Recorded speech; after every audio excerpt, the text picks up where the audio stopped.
오늘 이 시간 이사야서 11장 1절부터 9절까지 하나님 말씀을 같이 봉독하도록 하겠습니다. 아마 제가 알기로는 이게 금요일 큐티의 말씀입니다. 우리 다 같이 일어나서 하나님 말씀 한 목소리로 봉독하도록 하겠습니다. 이새의 줄기에서 한 싹이 나며 그 뿌리에서 한 가지가 나서 결실할 것이요 그의 위에 여호와의 영 곧 지혜와 총명의 영이요 모략과 재능의 영이요 지식과 여호와를 경외하는 영이 강림하시리니 그가 여호와를 경외함으로 즐거움을 삼을 것이며 그의 눈에 보이는 대로 심판하지 아니하며 그의 귀에 들리는 대로 판단하지 아니하며 공의로 가난한 자를 심판하며 정직으로 세상에 겸손한 자를 판단할 것이며 그의 입의 막대기로 세상을 치며 그의 입술의 기운으로 악인을 죽일 것이며 공의로 그의 허리띠를 삼으며 성실로 그의 몸의 띠를 삼으리라. 그때 이리가 어린 양과 함께 살며 표범이 어린 염소와 함께 누우며 송아지와 어린 사자와 살찐 짐승이 함께 있어 어린 아이에게 끌리며 암소와 곰이 함께 먹으며 그것들의 새끼가 함께 엎드리며 사자가 소처럼 풀을 먹을 것이며 젖먹는 아기가 독사의 구멍에서 장난하며 젖된 어린아이가 독사의 굴에 손을 넣을 것이라. 내 거룩한 산 모든 곳에서 해됨도 없고 상함도 없을 것이니 이는 물이 바다를 덮음같이 여호와를 아는 지식이 세상에 충만할 것임이니라. 아멘. 자리에 앉아주시기 바라겠습니다. 인간들이 사는 세상, 가난하기 때문에만 싸우는 것은 아닌 것 같습니다. 오히려 더 아주 엄청난 전쟁이 있는데 그건 뭐냐면 더 많이 가지려는 이 욕심 때문에 싸우고 전쟁하는 것을 볼 수가 있습니다. 중국을 보세요. 그렇게 땅이 넓은데도 더 가지려고 노력하는 이런 것들을 볼 수가 있지 않습니까? 여러분들 에덴 동산뿐만 아니라 지금 현재도 사자나 이 늑대는 배가 부르면 옆에 토끼가 있어도 잡아먹지 않는답니다. 그러나 인간들은 옆에 먹을 것이 산더미같이 쌓여 있어도 남이 가진 것을 빼앗습니다. 그것이 인간입니다. 하나님은 우리를 만물의 영장으로 창조하셨어요. 만물의 영장인 이 사람들이 동물보다 못한 삶을 살 수도 있다는 것입니다. 아니, 이 땅에 사는 수많은 사람들, 아니 심지어는 교회에 나가는 수많은 사람들이 동물보다 못하는 삶을 살고 있지 않을까 생각합니다. 인간은 모든 것을 다 가지고 있어도 불행할 수도 있고요, 또 없는 가운데서도 행복할 수 있는 것이 인간입니다. 그래서 잠언서 15장 16절부터 17절에 보면 가산이 적어도 재산이 적어도 여호와를 경외하는 것이 크게 부하고 번뇌하는 것보다 나으니라. 채소를 먹으며 서로 사랑하는 것이 살찐 소를 먹으며 서로 미워하는 것보다 나으니라. 이 주님은 우리에게 아주 명쾌하게 알려주고 계십니다. 이사야서 40장 3절부터 5절에 보면 이런 말씀이 있어요. 외치는 자의 소리야 그랬어요. 이 말씀을 들으면 꼭 침례 요한을 이렇게 생각하게 됩니다. 이르되 너희는 광야에서 여호와의 길을 예비하라. 사막에서 우리 하나님의 대로를 평탄하게 하라. 골짜기마다 도두어지며 산마다 언덕마다 낮아지며 골고루 되는 거예요. 고르지 아니한 곳이 평탄하게 되며 험한 곳이 평지가 될 것이요 여호와의 영광이 나타나고 모든 육체가 그것을 함께 보리라. 이는 여호와의 입이 말씀하셨느니라. 이렇게 말씀하고 있어요. 한마디로 말씀드리면 세상 방법으로는 절대로 이런 일이 이루어질 수 없다는 것입니다. 오늘 말씀을 가만히 묵상해 보면 오직 한 가지 방법밖에 없다는 것을 우리에게 알려주고 계십니다. 그래서 우리 주님은 요한복음 14장 6절에 보면 나는 길이요 진리요 생명이니 나로 말미암지 않고는 천국에 올 자가 아무도 없다라고 이렇게 말씀하고 있습니다. 오늘 우리가 봉독한 하나님의 말씀은 이사야가 본 환상입니다. 꿈입니다. 이사야서에서도 마찬가지입니다. 그 당시 유다 왕국은, 그 당시 이사야 선지자가 선지자 사역을 할 때 그 유다 왕국은 소망이 없는 나라였습니다. 소망이 없는 나라. 히스기야 왕 때는 괜찮았는데 그 다음 왕인 므낫세 왕이 통치할 때 엄청나게 하나님을 떠난 삶을 살았어요. 결국 이 삶 때문에 그 다음에 보면 므낫세로 인하여 이 땅은 망하리라, 이렇게 주님은 말씀하실 정도로 이사야 선지자가 있을 때의 삶은 정말 소망이 없었던 그런 시대였습니다. 동서남북을 봐도, 과거를 봐도, 미래를 봐도 소망이 없는 나라, 유다 나라. 이스라엘은 북왕국이고 유다는 남왕국이었습니다. 이 유다, 이사야서 5장 8절 이하에서 보면 계속 이사야 선지자가 말하고 있는 건 뭐예요? 화 있을진저, 화 있을진저, 이렇게 말하고 있습니다. 그러면서 저주와 심판이 선포되고 있는 것입니다. 바로 이 시대가 그런 시대가 아닐까요? 그 당시 유다의 모습을 정확하게 그림을 보여주듯 이 이사야서를 통해서 우리에게 보여주고 있습니다. 그 당시 유다는 거짓이 판을 쳤습니다.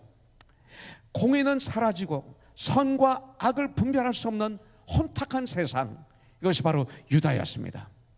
그래서 힘이 없는 사람들은 짓밟히고 착취를 당하고 고통을 당하고 절망하는 사회, 이것이 바로 그 당시 유다였습니다.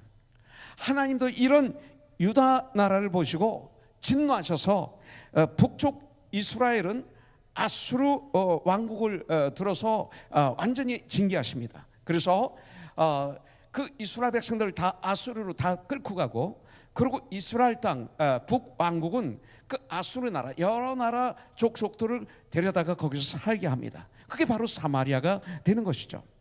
그리고 남쪽 유다는 유대 나라는 이 바벨론이라는 나라를 사용하셔서 징계하시려고 준비하고 계시는 것을 이사야 선지자는 환상을 통해서 앞의 일을 미리 보았습니다. 그래서 이사야서 10장 34절에 보면 쇠로 그 빽빽한 숲을 베시리니, 쇠로 레바논이 권능 있는 자에게 배임을 당하리라, 이렇게 말씀하고 있어요. 여기서 레바논이나 빽빽한 산림은 모두 유다 나라, 유대 나라를 상징하는 단어입니다. 그 다음에 철로, 도키로, 톱으로 빽빽한 산림처럼 풍요로운 유대 나라이지만 하나님께서 치시니 그루터기만 남은 것이 되는 것입니다. 그루터기. 이사야는 이런 유다를 보면서 절망하고 고통스러워하는 모습을 보게 됩니다. 그런데 그때 하나님이 그에게 꿈을 통해서 보여주셨습니다.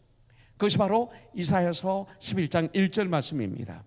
이새의 줄기에서, 참 재미있죠? 다윗의 줄기 이렇게 하지 않고 이새의 줄기에서 한 싹이 나며 그 뿌리에서 한 가지가 나서 결실할 것이요, 이렇게 말씀하고 있습니다. 자, 그 앙상한 그 그루터기에서 싹이 나더니 그것이 가지가 되고 그 가지에서 잎이 나고 꽃이 피고 열매가 맺는다, 이렇게 지금 말하고 있는 것입니다. 그런데 왜 이 이사야 선지자는 다윗의 줄기라고 하지 않고 다윗의 아버지인 이새의 줄기라고 했을까요? 바로 다윗하면 과거에는 목자였지만 왕이고 장군이었습니다. 근데 이새는 양을 치는 목동으로 끝납니다. 그러니까 양을 치는 목동 출신이었습니다. 근데 바로 예수님이 태어나게 한 그 아버지가 바로 요셉이죠. 근데 요셉은 목수였습니다. 목수. 그 당시 천하게 여겼던 이런 직업이었습니다. 바로 이새와 같은 모습이 아닐까, 그런 목수였던 요셉이 아닐까. 그래서 이새의 줄기에서, 그래서 목수인 그 요셉에게서 하나님인 예수님이 이 땅에 오시게, 태어나게 되시는 것이죠. 그래서 목수의 아들로 오신 예수님, 어떻게 목자로 오신 예수님, 양의 목자로 오신 예수님, 이렇게 볼 수가 있습니다. 그런데 이새는 바로 예수님보다 한 1500년 전 사람입니다. 자, 그런데 이미 1500년 전 이새에게서, 다윗에게서 그 후손 가운데 메시아가 올 것을 700년 전에 벌써 예언하고 계시는 거예요. 이사야 선지자를 통해서. 그러면서 11장 1절에서 이새의 줄기에서 한 싹이 나며 그 뿌리에서 한 가지가 나서 결실할 것이요 라고 예수님의 탄생을 이렇게 알려주고 있습니다. 예수님이 이 땅에 갑자기 오신 분이 아닙니다. 창세기부터 말라기서를 통해서 계속 알려주시고 약속하시고 그 약속을 이루신 것이 예수님이십니다. 그래서 결실한다는 것은 꽃이 피어 열매를 맺는다는 그런 말입니다. 주님의 말씀을 위해서 그 나라가, 그래서 그 나라, 결국 예수 그리스도께서 다스리시는 그 나라가 임하면, 이거예요. 하나님의 나라가 임하면 온 세계가 예수 그리스도로 인해서 다시 에덴 동산처럼 바뀌게 될 것이다, 이렇게 말씀하고 있습니다. 낙원이 될 것이다, 파라다이스가 될 것이다, 이렇게 말하고 있습니다. 근데 지금 가만히 보면, 교회를 한번 바라보면 어떻습니까? 낙원이 됐습니까? 천국이 됐습니까? 아니잖아요. 왜 그런 줄 아세요? 많은 교회들이 예수님이 진정 주인이 되셔서 다스리시는 교회가 아니기 때문에 참 천국이 아닌 거예요. 참 천국이 아닌 거예요. 오히려 세상보다 지저분한 교회들이 많은 거예요. 2000년 전에 바리새인들처럼, 사두개인처럼, 제사장들처럼 그런 시대인 거예요. 많은 교회들이 하나님 말씀에 순종해서 그대로 세워지는 게 아니라 내가 원하는 대로, 사람들이 원하는 대로, 목사가 원하는 대로, 리더들이 원하는 대로, 내 마음대로의 신앙이기 때문에 그래요. 그래서 하나님의 나라가 세워지지 않는 거예요. 그래서 10절에 보면 그날에 이새의 뿌리에서 한 싹이 나서, 이렇게 말하고 있어요. 그날이 뭐예요? 이 말씀은 예수 그리스도가 이 세상에 오시면 바로 이 말입니다. 다윗의 후손인, 이새의 후손인 예수님이 이 세상에 오시면 그 다음에 무엇이라고 말씀하고 있어요? 열방이 그에게로 돌아오리니. 전 세계가 예수 그리스도를 보고 찾아온다는 말씀입니다. 그리고 그 예수 그리스도가 다스리시는 나라가 될 것이라고 하나님이 이사야에게 그 환상을, 그 꿈을 보여주신 것입니다. 바로 그날에 완전한 통치자 예수 그리스도, 완전한 나라, 주님의 나라, 바로 그날에, 이렇게 말씀하고 있는 것입니다. 하나님의 나라를 다스릴 예수 그리스도는 이 세상에서 유일한 완전한 통치자이십니다. 하나님께서는 이사야 선지자에게 예수 그리스도가 얼마나 완전한 통치자이신지를 2절에서 설명하고 있습니다. 예수님이 어떤 분이신지, 그의 위에, 예수님 위에 태어나실 구원자 메시아 예수님 위에 여호와의 영, 곧 성령, 곧 성령님이 뭐예요? 지혜와 총명의 영. 성령님은 지혜와 총명의 영이에요. 또 모략과 재능의 영, 또 지식과 여호와를 경외하는 영이 강림하시리니, 이렇게 말씀하고 있습니다. 여기서 보면 주님은 여호와의 신, 곧 성령에 감동된 분이시라고 성경은 우리에게 가르쳐주고 있습니다. 여러분들, 우리 예수님이 성령의 감동을 받으셨듯이 우리도 사도행전 1장 8절에 보면 오직 성령이 너에게 임하시면 권능을 받고 성령의 감동을 받게 되는 거죠. 또 에베소서 5장 18절의 말씀대로 술 취하지 말라, 이는 방탕한 것이니 오직 성령의 충만함을 받으라. 성령 충만함을 임하시면 어떻게 돼요? 자, 술 취한 사람이요, 뭐예요? 나죠, 나예요. 내가 누군지 알아. 너는 나를 무시했어. 내가 왕년에 내가 이런 사람이야. 나. 그 말만 하면 자기 얘기만 하는, 자기 자랑만 하는, 이것이 세상 아닙니까?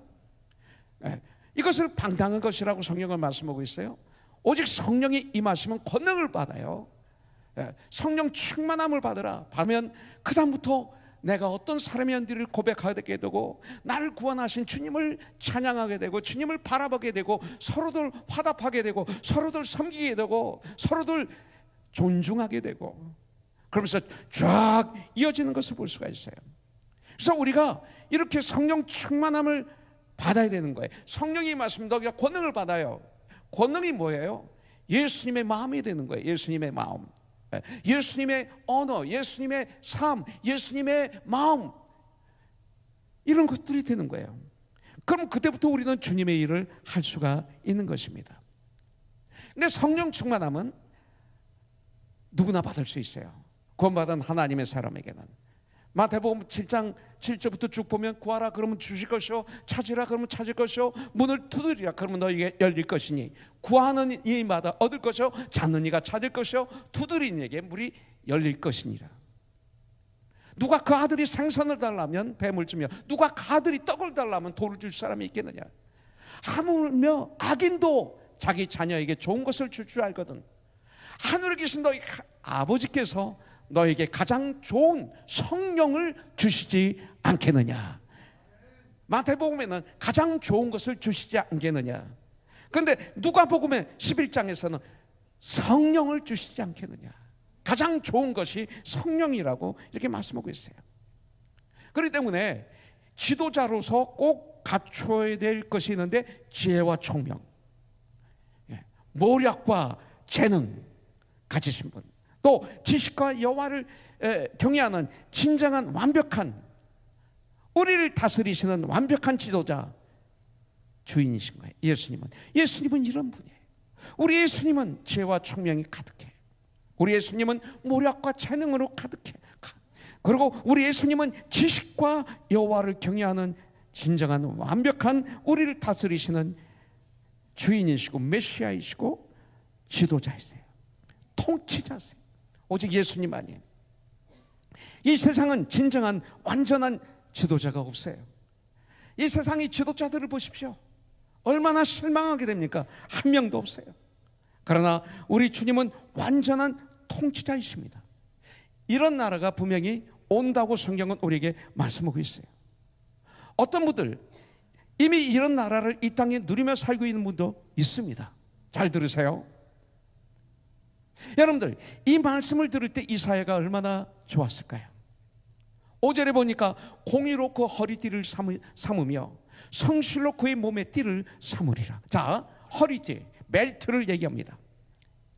지도자에게 있어서 제일 중요한 것은 공의입니다. righteousness. 의와 불의를 바로 분별해야 됩니다. 지도자가 의와 불의를 올바로 분별하지 못하면 큰일 나는 거죠. 우리는 다 죄인인데 어떻게 감히 우리가 판단하느냐, 이렇게 얘기하는 분들이 많아요. 판단하면 안 되죠. 그러나 말씀을 통해서 분별해야죠. 그래야 우리가 살아가는 거 아닙니까? 선과 악을 정확하게 말씀을 통해서 구별해야죠. 이건 모르면 선이 악인 악처럼, 악이 선처럼 여러분들 생각한다면 우리 삶이 얼마나 어두워지겠어요. 그리고 선은 선대로, 악은 악대로 다스려야 되는 것입니다. 이것이 공의입니다. 공의, 의. 그러나 공의만 있어서는 안 되죠. 거기에 성실이 따라야 됩니다. 성실, faithfulness, 이것이 따라야 됩니다. 공의롭게 나라를 다스리려고 해도 지도자가 성실하지 못하면 안 됩니다. 성실해야 됩니다. 자, 마치 예수 그리스도는 어떤 통치자입니까? 공의와 성실을 허리띠처럼 메고 나라를 다스리는 분이십니다. 허리띠가 얼마나 중요합니까? 이 벨트가. 제가요 암 수술을 받는데 이 배꼽 밑에를 다 도려냈어요. 거기에 도려내서 보면 이렇게 가다가 갑자기 훅 떨어졌어요. 그래서 이 안에 아무것도 없어요. 과거에는 벨트를 매면 힘을 주고 막 뛰어다니고 이럴 수 있는데, 벨트를 위에다 매지 않으면 이게 여기다 매면 그냥 푹 내려가요. 푹 내려가서 바지가 끌리고, 이렇게 뒤에서 보면 참 희한해요. 과거에는 그 바지가 짧았는데 이제는 그냥 내려가니까 자꾸 많은 사람들을 보는 앞에서 이렇게 또 올릴 수도 없고, 참 곤란해요. 화장실 많이 가야 돼요. 가서 이걸 또 올려 조금 있으면 또 내려가고 또 내려가고. 이것이 제가 가지고 있는 문제 중에 하나입니다. 받쳐주지 못하는 거죠. 완전 절벽이니까 푹 떨어지는 거예요. 과거처럼 힘차게 뛰어다닐 수가 없죠. 그렇기 때문에 얼마나 이 벨트가 중요한지를 알게 되었습니다. 바지를 입고 벨트를 하지 않으면 힘을 낼 수가 없어요. 일을 할 수가 없습니다. 그런데 3절에서 그가 여호와를 경외함으로 즐거움을 삼을 것이며 그의 눈에 보이는 대로 심판하지 아니하며 그의 귀에 들리는 대로 판단하지 아니하며 이렇게 말하고 있어요. 귀한 말씀입니다. 인정 때문에, 정 때문에 그들이 원하는 것들을 다 해주는 경우가 얼마나 많아요. 우리 자녀들이 울고 때를 쓰면 정 때문에 그것이 옳지 않음에도 불구하고 해주는 경우가 가만히 보면 아주 많은 것 같아요. 우리 성도들도 이 정 때문에, 인정 때문에 하면 안 되는 일들을 도와주고 있어요. 그러면서 그것을 사랑으로 착각하고 있어요. 인정은 사랑이 아닙니다. 인정은 뭐예요? 사람의 감정입니다. 그건 말씀이 아니죠. 정과 인정과 하나님 말씀, 사랑과는 완전히 다릅니다. 이 인정 안에는 악도 있고 선도 있습니다. 내 감정에 의해서 평가하는 게 인정입니다. 그래서 사람의 정이라는 거예요. 하나님의 사랑이 아니라. 근데 많이 교회 다니는 사람들이, 심지어는 지도자들도 인정, 정을 하나님의 사랑과 같이 여기고 있어요. 그래서 오히려 하나님의 교회를 파괴하는 경우가 아주 많이 있는 것을 볼 수가 있습니다. 인정으로 정으로 하면서 그것을 주님의 일이라고 하는 경우가 많습니다. 그러다 보니 공의도 사라지고 나중에는 선이 악이 되고 악이 선이 되는 것을 우리 삶에 통해서, 심지어는 교회 상황을 통해서 아주 많이 볼 수 있습니다. 이것을 분별하는 것이 바로 욥기 아닙니까? 욥기를 아무 생각 없이 읽으면 새 친구 말이 옳은 것처럼 보입니다. 욥이 잘못하는 것처럼 보입니다. 그러나 욥기 1장 2장에서 결론을 내려주셨잖아요. 그리고 욥기 42장에서 주님은 판결을 내려주셨잖아요. 이 말씀의 근거에서 욥기를 쫙 보게 되면 이제 분별하게 되는 거죠. 아, 이것이 진리구나, 이것이 옳은 것이구나, 이것이 하나님의 뜻이구나, 이렇게 분별해야 되는 거구나, 내가 이렇게 분별하지 못하고 살았구나, 그래서 믿음 생활하는 가운데 나에게 능력이 없었구나, 그리고 주의 열매가 없었구나, 이것을 알게 하는 것이 바로 욥기 아닙니까? 오히려 잘못하면 우리는 하나님의 일을 방해하는 자가 될 수가 있는 거죠. 그래서 주님은 열매를 보고 그를 알아라, 이렇게 말씀하시는 것입니다. 모든 일을 말씀이 아닌, 주님의 사랑이 아닌 인정, 정으로 하게 되면 그렇게 고생하고 그렇게 고생했는데 참된 열매가 없는 거예요. 말씀으로 분별하면서 하면 열매가 있어요. 우리 예수님은 악한 자는 악한 대로 다루십니다. 물론 그 안에 은혜가 있지만 선한 자는 선한 대로 갚으십니다. 이게 성경의 사실은. 이렇게 주님이 완벽하게 통치를 하시기 때문에 어떤 일이 일어납니까? 사도행전 11장 6절부터 8절을 보니까 그때 바로 하나님이 다스리시는 그때 이리가 어린 양과 함께 살며, 이리와 어린 양이 함께 살며, 표범이 어린 염소와 함께 누우며, 송아지와 어린 사자와 살찐 짐승이 함께 있어 어린 아이에게 끌리며. 이 말을 들을 때 여러분들 전설 같습니까? 그렇지 않아요. 암소와 곰이 함께 먹으며, 그것들의 새끼가 함께 엎드리며, 사자가 소처럼 풀을 먹을 것이며, 젖 먹는 아이가 독사의 구멍에서 장난하며, 젖된 어린아이가 독사의 굴에 손을 넣을 것이라 그랬어요. 여러분들 음식에 변천사가 있잖아요. 에덴 동산에서는 소나 사자나 일이나 사람이나 다 채소, 열매를 먹었습니다. 그것은 함께 살았다고 성경은 나와 있죠. 그 다음에 노아의 홍수 후에 하나님께서는 모든 산 동물을 채소처럼 너에게 먹을 거로 다 줬다. 그래서 먹지 못하는 게 없어요. 모든 생명을 가진 생물, 동물, 모든 걸 다 먹을 수 있었어요. 그러나 피채 먹지 말라. 피에 생명이 있느니라. 그 다음에 모세의 율법 시대에 들어와서 정결한 음식, 부정한 음식으로 갈랐어요. 그래서 많은 사람들이 지금 모세 시대로 돌아가서 거기 주저앉아 사는 사람들이 많아요. 그러다가 사도행전 15장에 보면 그 교회 지도자들이 모입니다. 모여서 뭐를 합니까? 우리도 지키지 못한 법을 이방인 형제들에게 우리가 강요할 수 없다. 그러면서 이거 외에는 다 자유를 주었어요. 그러면서 이제 고린도전서 10장에 보면 그 음식의 문제로 고린도 교회에 엄청난 문제가 많았어요. 그래서 그걸에 대해서 가르쳐주고 난 다음에 결론을 내리기를, 이제 먹든지 마시든지 무엇을 하든지 하나님의 영광을 위해서 하라, 이렇게 말씀하고 있어요. 그러면서 입으로 들어가는 건 더우는 것이 없는데 이 속에서 마음에서 나오는 것이 더럽다라고 주님은 우리에게 가르쳐 주셨어요. 그러면서 주님은, 바울은 이렇게 말합니다. 내가 고기를 먹을 수 있는 자유가 있다. 그랬어요.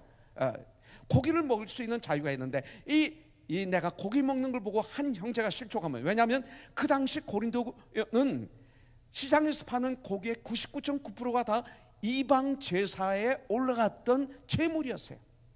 그렇기 때문에 물어보지 않고 그냥 사서 먹으라. 왜? 다 하나님이 주신 거다. 그런데 네가 물어봤는데 이게 이방인의 제물로 올라갔던 고기다 하면 먹지 말라. 네 양심을 위해서. 이거였어요. 예. 그러면서 그것 때문에 혹시 한 형제가 시험에 들면 나는 그 형제를 위해서 고기 먹는 자유를 영원히 포기하겠다. 이것이 바울이 한 얘기예요. 이게 음식입니다. 음식의 변천사입니다. 자, 그런데 여기서 이 말씀을 영적으로 풀면 이렇게 풀 수 있습니다.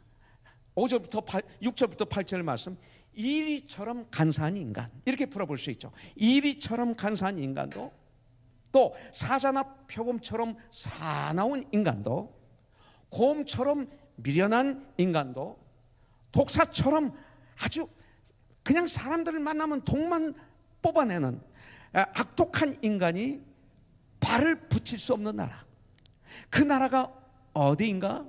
바로 예수님이 다스리시는 하나님 나라다. 아무리 독사같이 독한 사람도 정말로 주님을 만나면 변화를 받아 어린아이처럼 순전한 자가 되는 것이 바로 하나님 나라이다. 이렇게 한번 해석할 수 있어요. 우주 만물이 함께 손잡고 푸른 초장에서 하나님을 찬송할 날이 온다, 이렇게 말하고 있어요. 여러분들 요한계시록을 보십시오. 하나님 나라, 거기 보면 요한계시록을 통해서 하나님 나라를 보면 하나님 보좌 주에 네 생물이 380도로 이렇게 주님을 찬양하고 있어요. 24장로가 금멸관을 벗어서 주님 보좌에 올려드리고 다 똑같아져 가지고 흰 옷을 입고 주님을 찬양하고 있어요. 13만 4천 명이 또 그 이마에 인을 맞은 이분들이 주님을 찬양하고 있어요. 그 다음 둘러서 있는 구원받은 흰 옷을 입은 셀 수 없는 엄청난 무리들이 주님을 찬양하고 있어요. 그 다음에 둘러서 있는 무리들이 천천만만 천군 천사들이 나팔을 불면서 모든 악기를 보면서 주님을 찬양하고 있어요.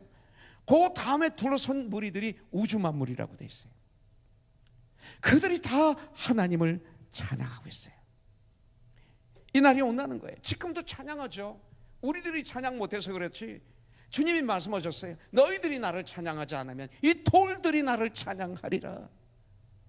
구원받은 우리도, 예수 믿는 우리도 교회도 제대로 오지 못하고 주일도 제대로 지키지 못하고 예배를 드릴 때도 다른 생각하고 있고 인터넷에다 보고 있고 스마트폰이나 들여다보고 있고 하는 이런 분들이 있다는 거예요. 예수를 몰라서 그런 거죠. 여러분들, 주님이 다스리신다. 이게 예배예요. 주님이 다스리십니다. 악한 자들이 믿음으로 말미암아 하나님의 은혜로 선하게 바뀔 수 있어요. 아담의 죄 때문에 저주받았던 가시덩굴을 내던 자연도 그날에 회복이 될 거예요. 그래서 하나님이 다스리는 낙원에 임하면 그 나라 어느 곳에서도 해를 입는 자도 없고 해를 주는 자도 없고 상처를 당하는 자도 없고 상처를 받는 자도 없게 될 것이다. 그런데 우리는 얼마나 상처를 주고 상처를 받고 너 때문에 하면서 힘들어합니까? 왜냐하면 예수 안에 거지 안에서 그런 거예요. 그 답이 또 나중에 나와요. 이런 나라가 올 것이다. 이런 나라가 하나님의 나라다. 이런 나라가, 천국은 이런 곳이다. 우리가 성령을 받았다고 하면 그분들은 많은 분들이 자기 권능을 과시하려고 그러고 자꾸 명령하려고 그러고 당신은 3일 금식기도 하시오 10일 금식기도 하시오 이런 거나 주장하고 있고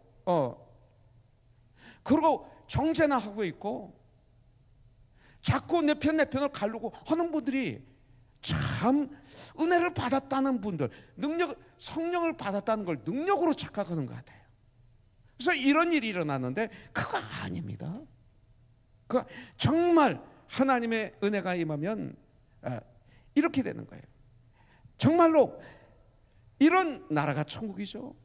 그런데 참 주 안에 가면 그런 그리스도인들은 이 시대에서도 천국을 누리는 거예요. 현재 구원을 누리는 거예요. 정말 우리가 주 안에 가면 나를 통해서 내 주의 하나님 나라가 나에게 임하는 거죠. 그럼에도 불구하고 그러면서 내가 하나님의 나라를 주위에 흐르게 하는 거죠. 그것이 주기도문에서 하나님 나라가 이 땅에 임하옵시고, 이것이 바로 나를 통해서예요.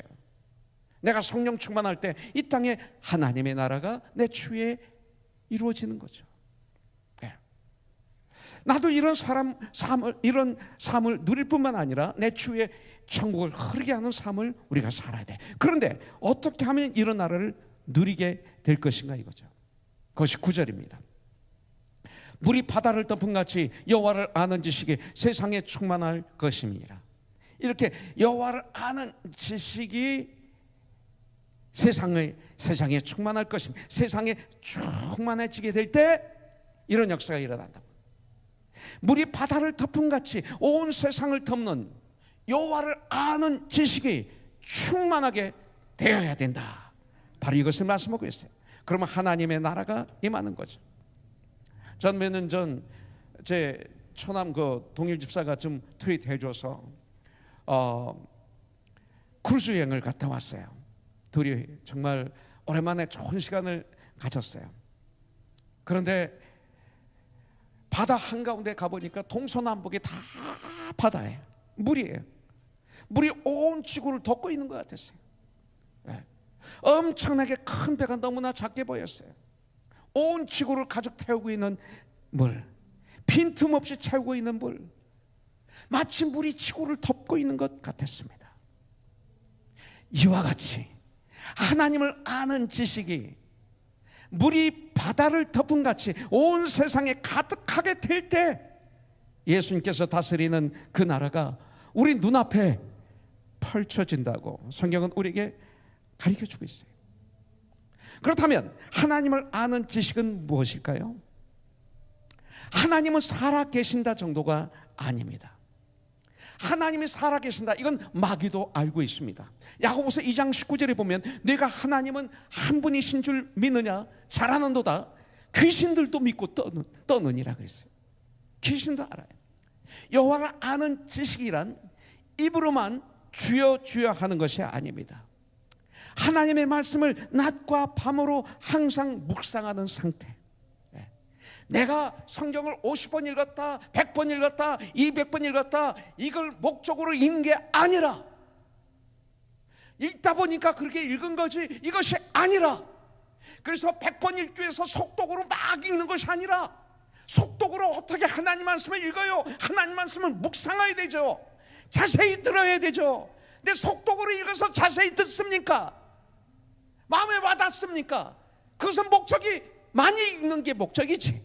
하나님 말씀은 그렇게 읽으면 안 돼요. 무릎을 꿇고 낮아져서 아멘 아멘 하면서 계속 묵상하면서 진지하게 받아들여야 되지. 난 속독하면 기분이 나빠요. 그거 안 돼요. 이게 성경이에요. 어떤 날은 말씀 읽다가 그 말씀이 너무나 내 마음에 박혀서 그 말씀 앞에 하루 종일 무릎을 꿇는 이런 말씀을 읽어야지. 머리만 커지는 말씀, 이건 안 되는 거죠. 여러분들 성경을 머리로만 아무리 많이 읽었다 하더라도 이런 사람들은 삶의 능력이 없어요. 말만 잘하지, 정죄만 잘하지, 사물을 통해서 예수님을 드러내지는 못해. 지혜롭지는 못해, 명철하지는 못해요, 분별도 못해요. 고집은 세요. 그 대신 고집을 꺾지 않아. 말씀에 고집을 꺾어야 말씀을 읽는 사람이지, 말씀에 고집을 안 꺾고 이런 사람들이 목사가 되면 큰일 나는 거죠. 내 마음대로 결정하고 내 마음대로 생각하고 내 마음대로 행동하는 욥의 세 친구들처럼 자기에게 맞추는 그런 말씀의 삶은 하나님을 아는 지식이 아니라는 거죠. 일주일에, 그 다음에 하나님의 아는 지식이 물이 바다를 덤같이 덮이게 되면 그 다음 두 번째 일어나는 현상이 일주일의 삶 중 예배를 가장 중심에 모시게 돼요. 이건 어쩔 수 없어요. 이 예배, 주님이 부활하신 날, 주님이 다스리신다, 다스림을 받는 우리들이 뛰어와서 한 그리스도의 몸이 된 우리들이 함께 손에 손을 잡고 서로를 만나 사랑을 나누며 주님을 찬양하며 기도하며 서로를 섬기며, 이게 얼마나 귀한 일인지 몰라요. 네. 일주일의 삶 중에 예배를, 주일 예배를 가장 중심에 모신 분들이에요. 일주일을 예배로 시작해서 예배로 끝내는 분들이에요. 자, 일주일을 예배로 마무리합니다. 그리고 새로운 일주일을 출발하는, 그래서 삶 속의 예배가 이루어지는 이런 분들로 바뀌는 거죠. 그렇게 주님 중심으로 사는 분들만이 하나님을 아는 지식이 점점 더해져서 나중에는 물이 바다를 덮은 같이 말씀이 나를 덮어 나의 생각이, 나의 마음이, 나의 말이, 나의 보는 것이 변해 있을 때 하나님 나라가 임하는 거예요. 그게 하나님 나라예요. 하루 종일 하나님의 말씀이 내 생각을 억압하고 내 마음을 억압하고 내 말을 억압하고 내 행동을 억압하고 내 선택을 주장할 때, 물이 바다에 넘친 같이 생각할 때 나를 사로잡고 있을 때를 말하는 거예요. 이것이 그날입니다. 하나님의 날.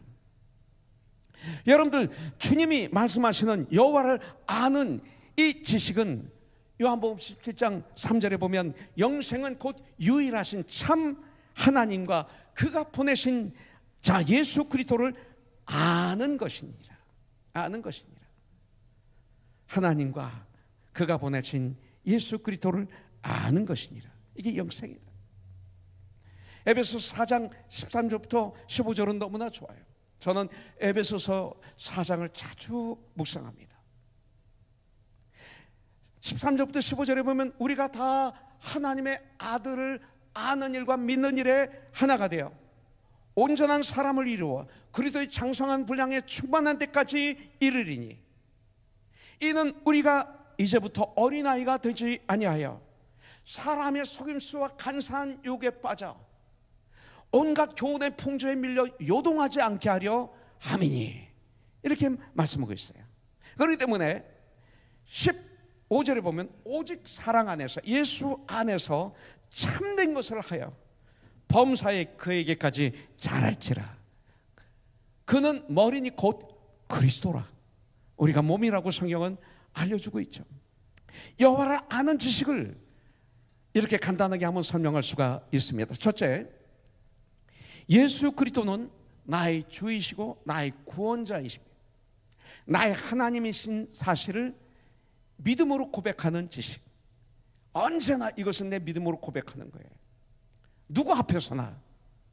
이게 증인입니다. 두 번째는 우리 주 예수 그리스도는 나 같은 죄인을 구원해 주시고 살리고 축복을 주시기 위하여 내 대신 십자가에서 나의 모든 더러운 무거운 죄의 짐을 짊어지시고 죽으시고 3일 만에 죽음을 이기시고 부활하셔서 하늘과 땅의 모든 권세를 가지신 만유의 주가 되셨다는 것을 믿는 지식, 이것이 필요해요. 두 번째. 세 번째는 성령을 통해서 살아계신 예수 그리스도가 내 안에 계시며 또 나는 그분과 함께 동행하고 있다는 것을 믿는 체험적 지식도 필요해요. 체험. 이 체험이 우리에게 있어야 돼요.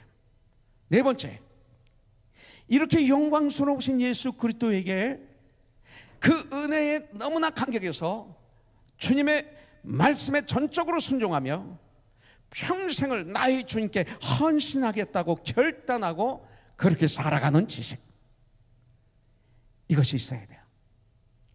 살아계신 하나님 말씀을 통해서 하나님을 알아가는 지식, 또 이렇게 고백하고 이렇게 체험하며 이렇게 실천하며 살아가는 하나님을 아는 지식, 예수님을 통해서 하나님을 아는 지식, 이것이 바로 여호와를 아는 지식이라고 볼 수가 있어요. 이 지식이 얼마나 중요한지 모릅니다. 이와 같이 예수님을 통해서 하나님을 아는 지식을 갖게 되면 그때서야 사람이 바뀝니다. 그때 사람이 바뀝니다. 근본적으로 바뀝니다. 이것을 로마서 12장에서는 내 마음을 새롭게 변화를 받아, 이렇게 되는 거예요. 변화를 받아.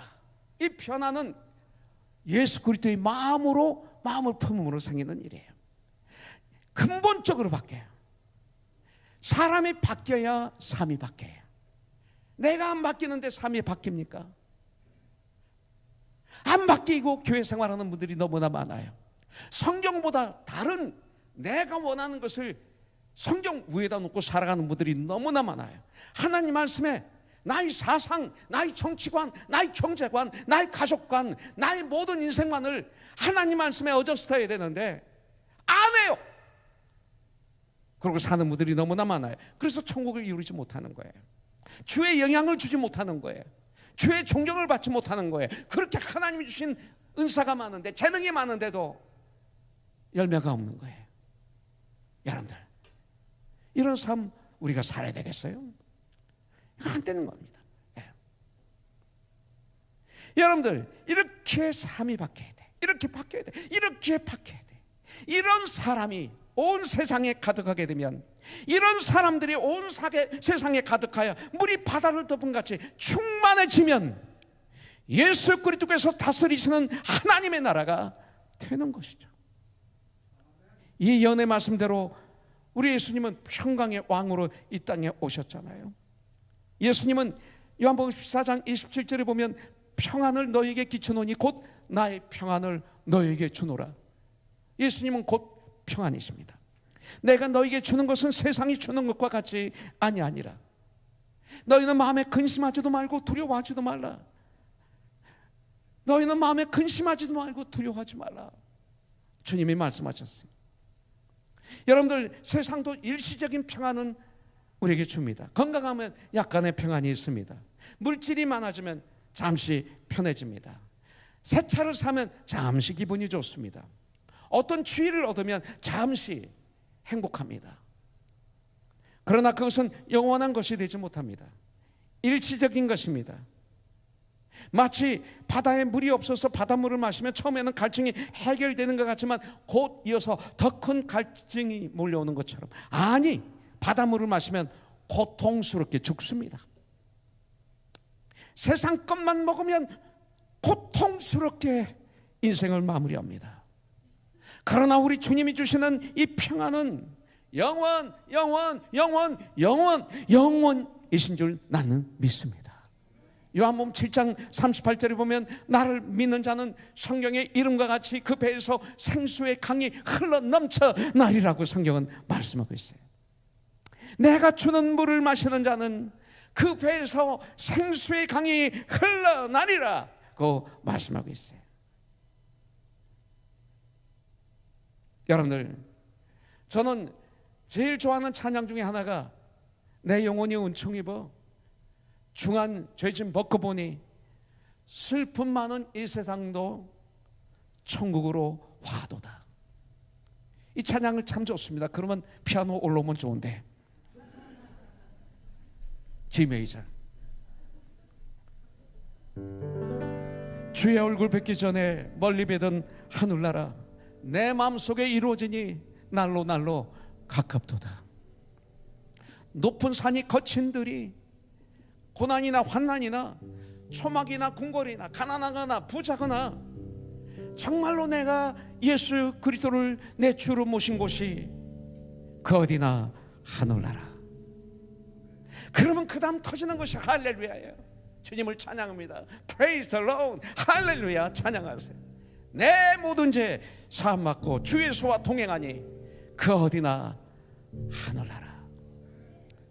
내 영혼이 은총 입어 중한 죄짐 벗고 보니 슬픔 많은 이 세상도 천국으로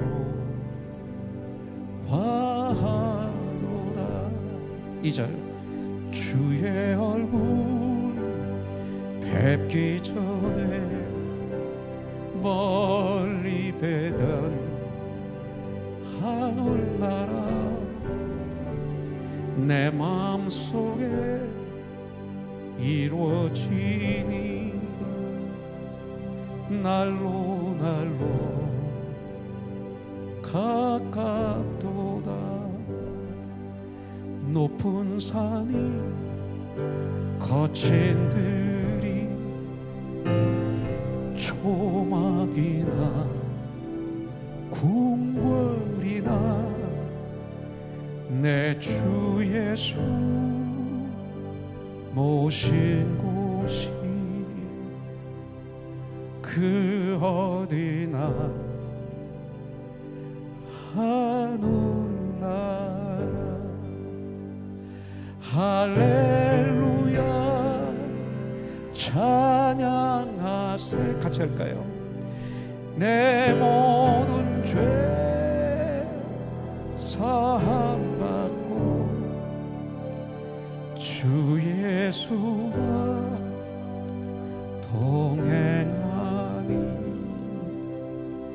그 어디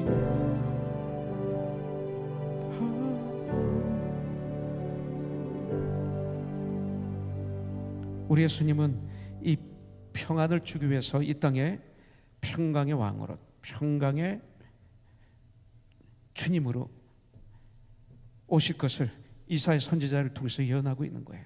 그래서 진정 예수님이 구원자, 주인으로 계신 곳에는, 정말로 주인으로 계신 곳, 구원자로 계신 곳에는 참 평안과 이 기쁨이 그럼에도 불구하고 이루어지는 것을 우리는 체험했어요. 그리고 볼 수 있어요.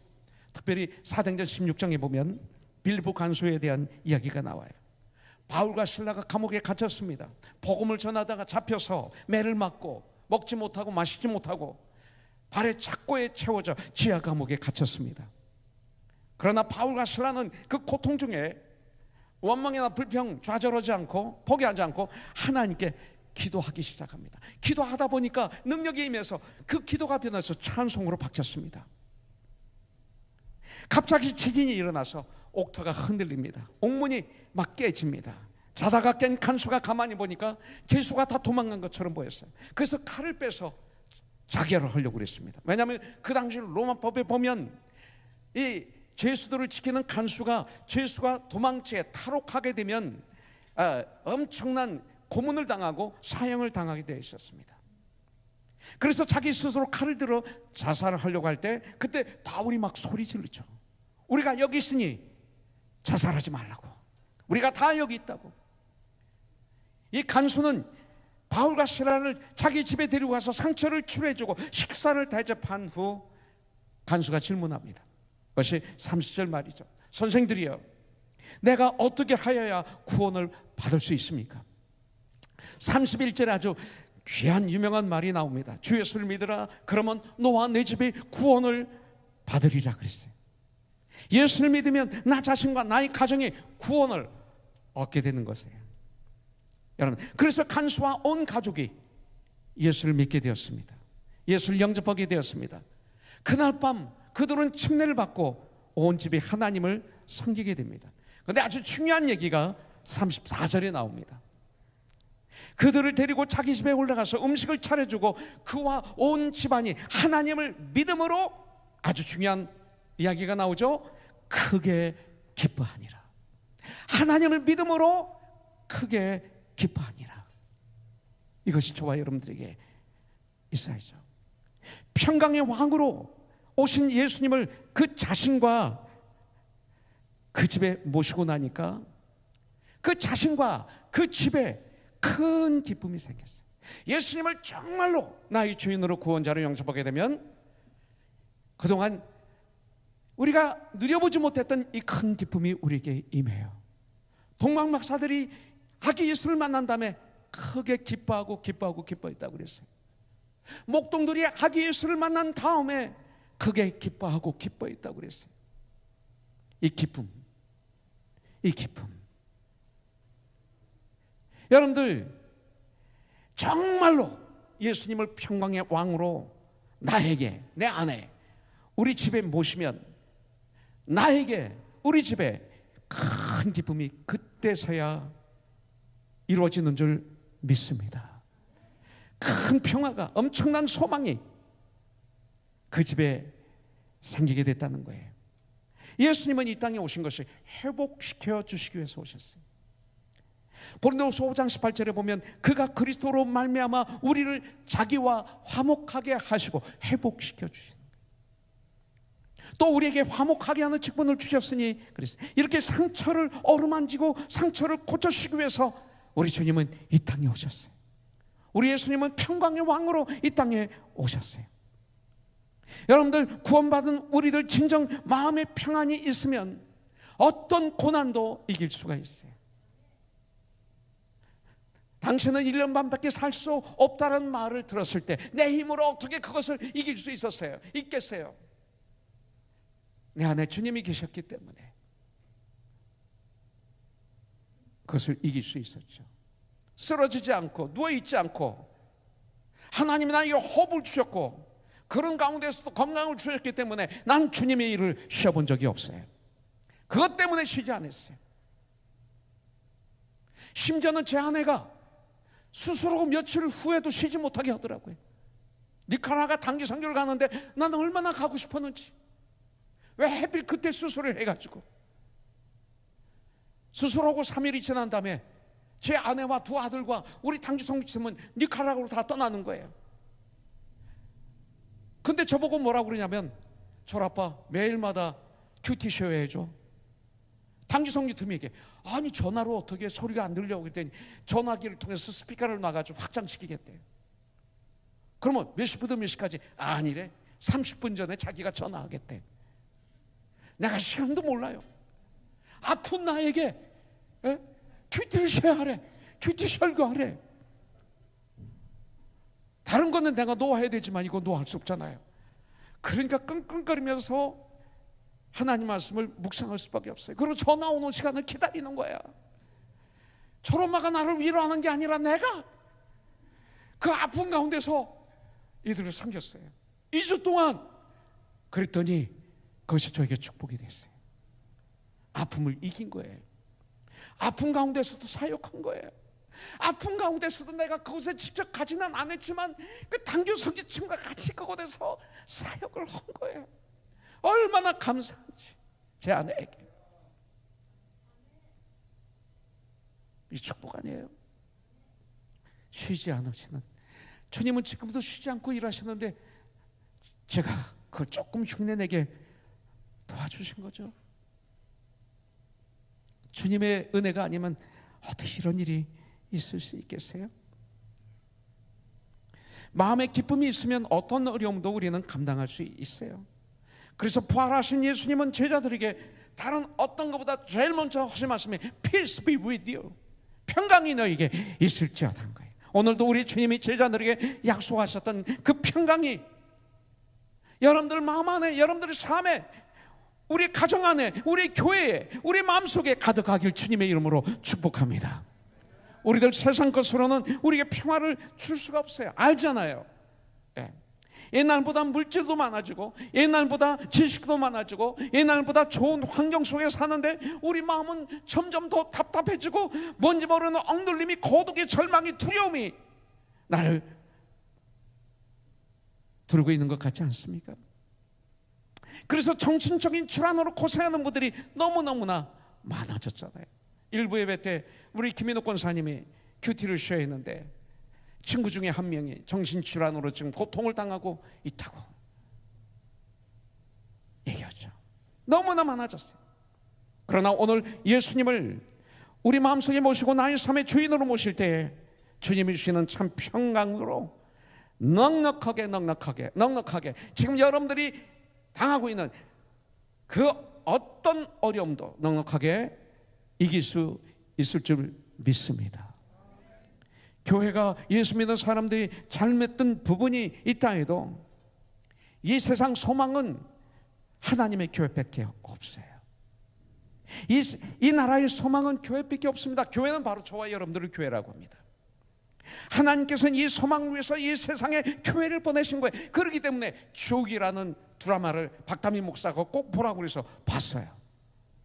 거기도 교회 나오더라고요. 그네들이 그래요. 그 이단이 하나 나오는데 그 이단이 뭐 새천지 뭐 그러는데 그네들이 주장하는 게 모든 인간은 선하다, 이걸 주장해요. 근데 문제가 생기니까 지도자들이 모여서 그러면 우리가 모든 인간은 죄인으로 선하지 않다, 죄인으로 이 땅에 죄인으로 태어난다고 고칠까? 그러니까 우리가 개신교냐 그러더라고요. 그러면서 은근히 그렇게 얘기하더라고요. 오징어 게임도 보니까 교회를 아주 나쁘게 이렇게 비시기도 했지만 또 살짝 교회가 또 나와요. 어쨌든 간에 왜 그게 나옵니까? 하나님의 나라는 진짜 있으니까 나오는 거예요. 없으면 그렇게 안 나와요. 마귀는 교회를 공격합니다.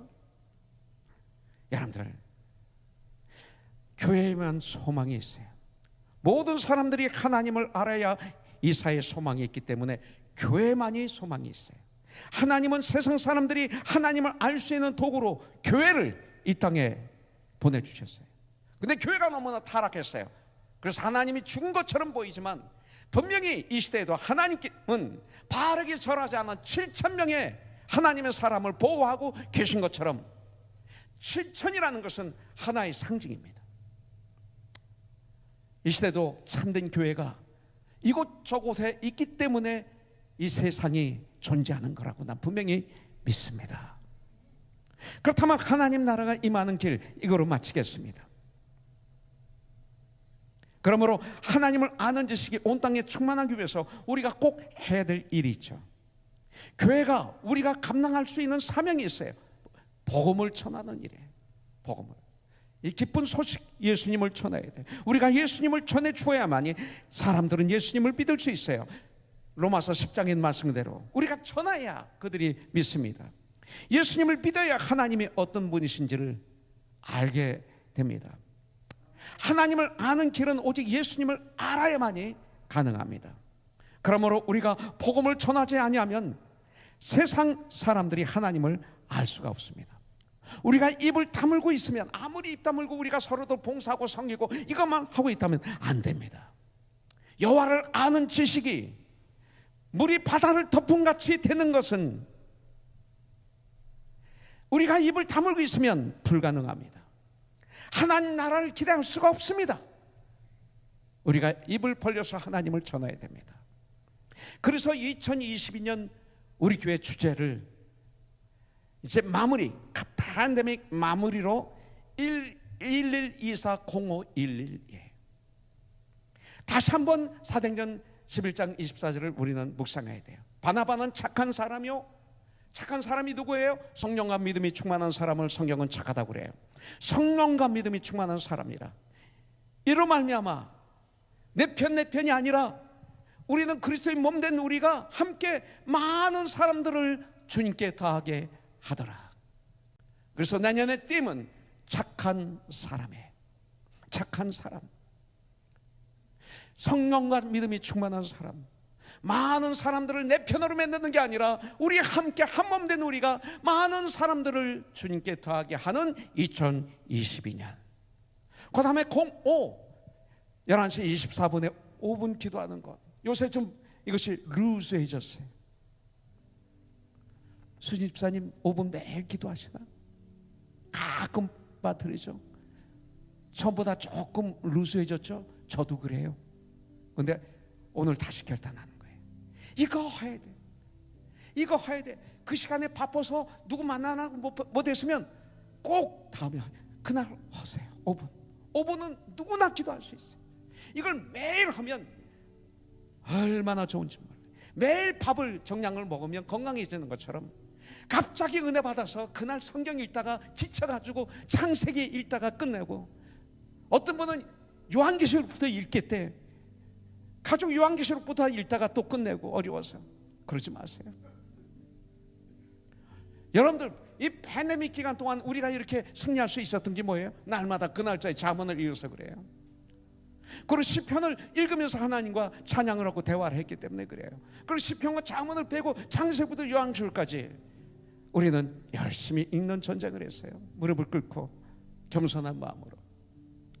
그러면서 주님을 더 알게 됨으로 말미암아 온 축복이 얼마나 컸는지 몰라요. 이제는 그 다음에 10일은 뭡니까? 10일. 이상하게 11시 딱 돼서 교회 들어오시는 분이 있어요. 야, 이거 창피하지 않아요? 다른 분은 8시 반에 와서 예배를 준비하고 기도하고 그러고 하는 분들이 참 많은데 어떻게 11시 정각에 오실 수 있어요? 이렇게 중요한 예배를. 아니, 11시 5분에 꼭 들어오는 분이 있어요. 제가 과거에는 저거 있어서 시계를 보고 기다렸어요. 정확하게 1년 동안 11시 5분에 오세요. 이제는 11분 전에 오자 이거죠. 11분 전에 오셔서 여기서 그날 설교 성경 구절 읽고 기도하고 묵상하고 잠언 못 읽었으면 그 시간에 읽고 11분 동안 그렇게 하시라는 거죠. 그 다음에 10일이 뭡니까? 한 가정이 한 사람 전도. 한 사람이 한 사람 전도하는 건 힘들어요. 한 가정이 1년 동안 한 사람 전도하는 것은 아주 가능해요. 그래서 전도에서 그분이 다른 교회 가게 하는 게 아니라 우리 교회 뿌리를 내려야 돼. 여기 계셔야 그분을 계속 케어하지, 섬기지. 예수 믿었습니다, 다른 교회 나갑니다, 너무나 책임이 없는 거죠. 사랑은 오래 참고 끝까지 계다니면서 붙잡아 드리는 거죠. 그래서 뿌리를 잘 내리도록 도와주는 이 사역을 내년에 하는 거예요. 그러다가 안 됐어요. 그럼 괜찮아요. 최선을 다하고 하나님께 맡기면 돼요. 그것이 바로 11240511입니다. 여러분들, 안 믿는 형제와 친구들에게 예수님을 믿으라고 우리는 강권해야 됩니다. 예수님에 대해, 교회에 대해 알고 있는 사람이 아주 많아 보여도 아직도 우리 주변에는 복음을, 교회를 모르는 사람들이 더 많습니다. 이사야가 바라봤던 영광스러운 하나님 나라의 임재의 비전을 나도 가져야 됩니다. 그 비전을 내 비전으로 가져야 됩니다. 마치 다니엘에게 하나님 비전을 주셨어요. 근데 그 비전을 사드락과 메삭과 아벳느고는 자기가 받은 비전으로 알고, 자기들이 받은 비전으로 알고 평생 동안 함께 승리하며 걸어갔어요. 그와 마찬가지로 이사야의 비전, 내 비전으로 받아들이십시오. 그 나라가 임하면 9절에서 말합니다. 내 거룩한 산, 하나님의 거룩한 산을 얘기하는 거예요. 모든 곳에서 하야됨도 없고 상함도 없을 것이니 이는 물이 바다를 덮은 같이 여호와를 아는 지식이 세상에 충만할 것임이니라. 할렐루야. 이 나라가, 그 나라가 이 땅에 속히 임하도록 우리 모두는 복음을 들고 2022년 이제 한 발 한 발 걸어가야 됩니다. 하나님을 아는 지식이 없어서 절망하는 이 땅의 모든 사람들에게, 심지어는 교회들에게 하나님 나라의 생명과 풍성함을 전해야 될 것입니다. 마태복음 28장 18절부터 20절에 말씀합니다. 예수께서 나와 일러 가라사대 하늘과 땅의 모든 권세를 내게 주셨으니 그러므로 너희는 가서 모든 민족을 제자로 삼아 아버지와 아들과 성령의 이름으로 침례를 주고 내가 너희에게 분부한 모든 것을 가르쳐 지키게 하라. 볼지어다 내가 세상 끝날까지 너희와 항상 함께 있으리라.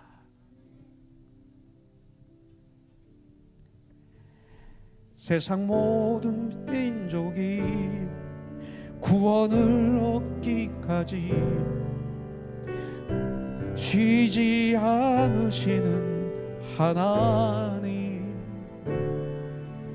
주의 심장 가지고 우리 이제 일어나 주 따르게 하소서. 세상 모든 육체가 주의 영광 보도록 우릴 부르시는 하나님,